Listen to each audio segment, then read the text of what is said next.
The first thing I'm going to talk about is summoning clouds. One of the most important things for an Arakune player is knowing how to safely summon a cloud. The most basic way to get a cloud out, especially at the start of a round, is to super jump backwards, double jump, and then summon the cloud.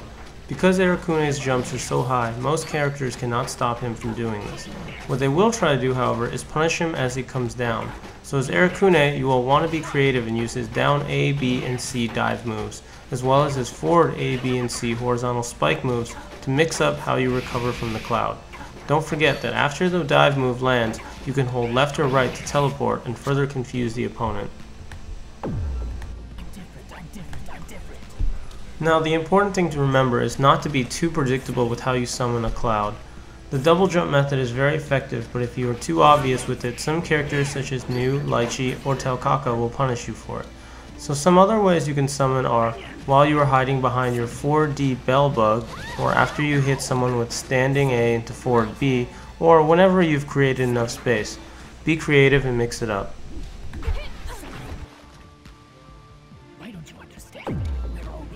Now that you've got your cloud out, your basic strategy should revolve around which specific cloud you just summoned and how the other character is going to get around this cloud. For example, if you got the high cloud, the opponent will likely try to attack you from the middle or bottom of the screen. You can use the down D spit bug to control the ground, or try to get a 4D bell bug out to protect the space directly in front of you. If you got the homing cloud, the opponent will most likely try to jump or air dash over it. You can defend against this by summoning a 4D bell bug or by waiting for their attack and anti-airing it with standing C. You could also meet them in the air with jump forward C. If you got the circular cloud that surrounds Arakune, you can use this defensively by walking backwards or backdashing when the opponent moves towards you. Or you can air backdash through the back of the screen, which will cause the cloud to fly directly across the center of the screen. Also, keep in mind that some characters such as Tager or Hakumen will try to destroy the cloud, so keep an eye out for this and punish them. Now that we've covered clouds and basic zoning, the next thing I'm going to talk about is attacking. Arakune has three main ways of approaching an opponent, and all of these are from the air. The first is his forward A, B, or C move, which is his horizontal spike. This move covers horizontal ground very quickly and is high priority in the air. It leaves Arakune's air options open and leads to combos on hit.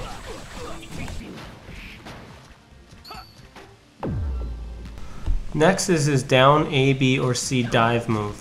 What makes this move so good is that its angle of attack makes it very easy to cross up with, and after it lands, you can teleport left or right to make it hard to punish. Forward teleport after this move can often lead to a throw into super if you are tricky with it.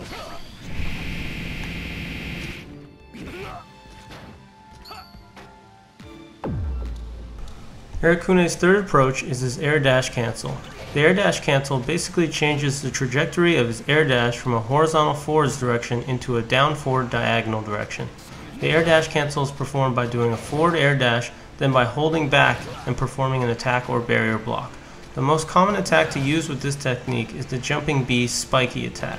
This attack is hard to anti-air and leads to Arakune's basic mix-up and ground pressure.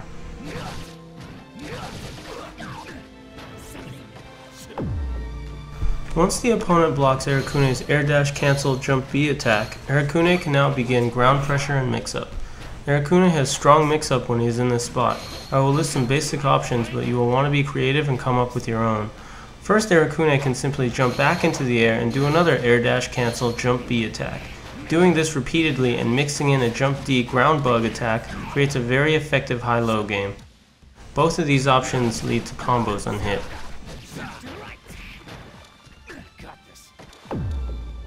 Next, Arakune can go into his ground pressure. This includes crouching A, standing B, forward A, or forward C.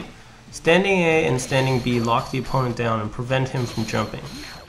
Crouching A also keeps them in place and hits low. Finally, forward A and forward C are the overhead moves that add the mix-up. All these moves lead into combos and good damage, so use different combinations and sequences of these moves and keep the other player guessing.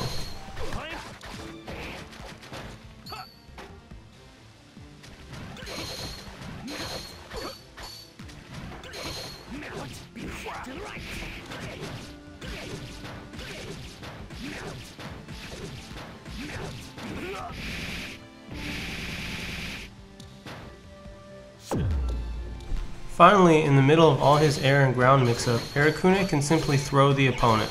Whenever Arakune has close to half meter, he can throw into super for big damage and a free curse.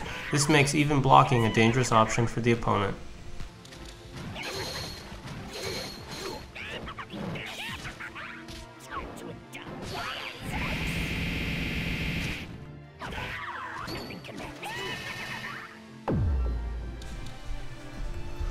After all that mix-up, your opponent is probably cursed.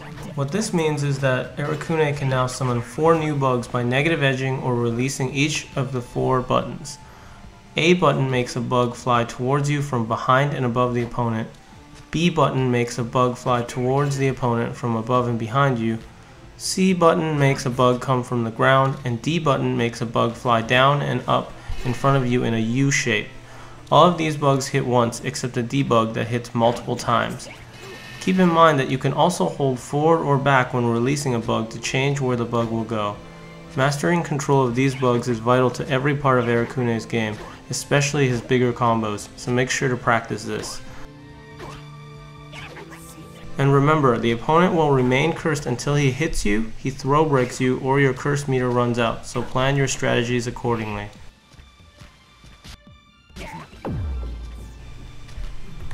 Whether you choose to be offensive or defensive when the opponent is cursed is up to you. Both styles of play are viable.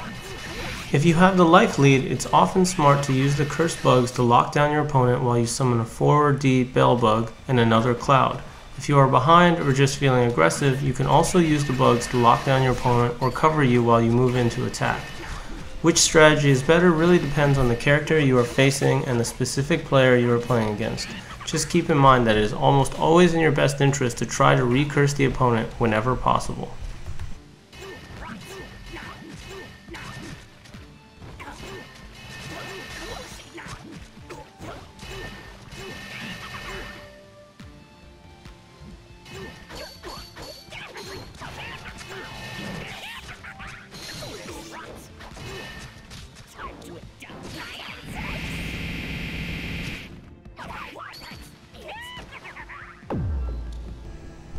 Finally, I'm going to cover a somewhat advanced strategy called the Arakune corner trap.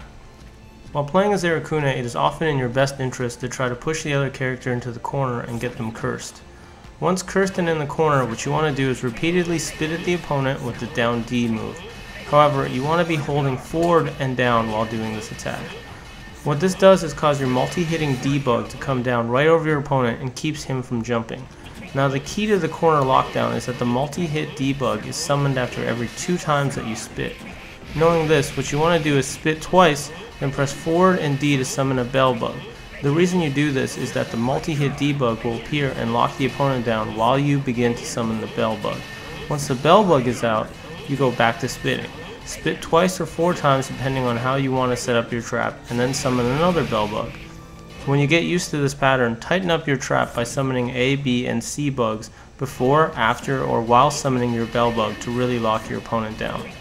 This corner trap can be very hard to get out of for many of the characters and forces them to either get hit or get their guard broken. It can win entire rounds by itself. And remember, the way that a character gets out of the corner trap is rather limited, so you can actually predict this and punish it as well.